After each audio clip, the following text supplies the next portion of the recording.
ওকে। বন্ধু না? আপনি এনে স্যার? সোহেল, তোমার আমি কতদিন ধরে দেখি না, তোমার এই অবস্থা কেন? স্যার পড়ালেখা শেষ করার পরে ঋণগ্রস্ত হয়ে গেছিলাম। পড়ালেখা চাকরি পাই নাই। চাকরি করতে অনেক টাকা লাগে, অনেক কিছু লাগে। এগুলো আমার সাধ্যের বাইরে ছিল। তাই স্যার আমি সিকিউরিটি পোস্টের চাকরি নিছি বাধ্য হয়ে।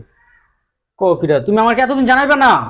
তুমি জানো আমি আল্লাহর রহমতে একটু পঁচিশ ভালো হয়েছি, আমি এখন আমার লাইন ভালো, তুমি আমার কাছে যোগাযোগ করবে না? এই অবস্থা থাকলে কি চলে? স্যার জানানোর অনেক চেষ্টা করছি কিন্তু পাইনি কারো সাহায্য। অনেক সাহায্য আপনার জন্য পাইছি কিন্তু আমাকে কেউ সাহায্য করে নাই। আমি খুব অসহায় ছিলাম স্যার। আচ্ছা, আমি দেখতেছি তোমার বিষয়টা, আমি ভিতরে ডাকলে তুমি যাইও। আচ্ছা। আচ্ছা। এই সেলিম, এদিকে আইসো। জি স্যার, বলুন। হ্যাঁ সেলিম, বলো। ওই আমাদের যে সিকিউরিটি আছে না, জি। এর চলাফেরা কথাবার্তা হুম।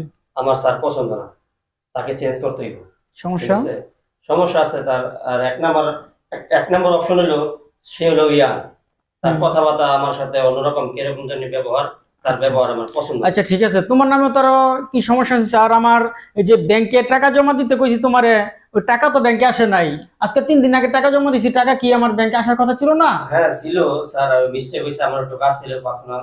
ঠিক আছে, নেক্সট টাইম আর হবে না, ইনশাআল্লাহ পরবর্তী বরাবর হবে। না, এরকম তো হলে চলবে না।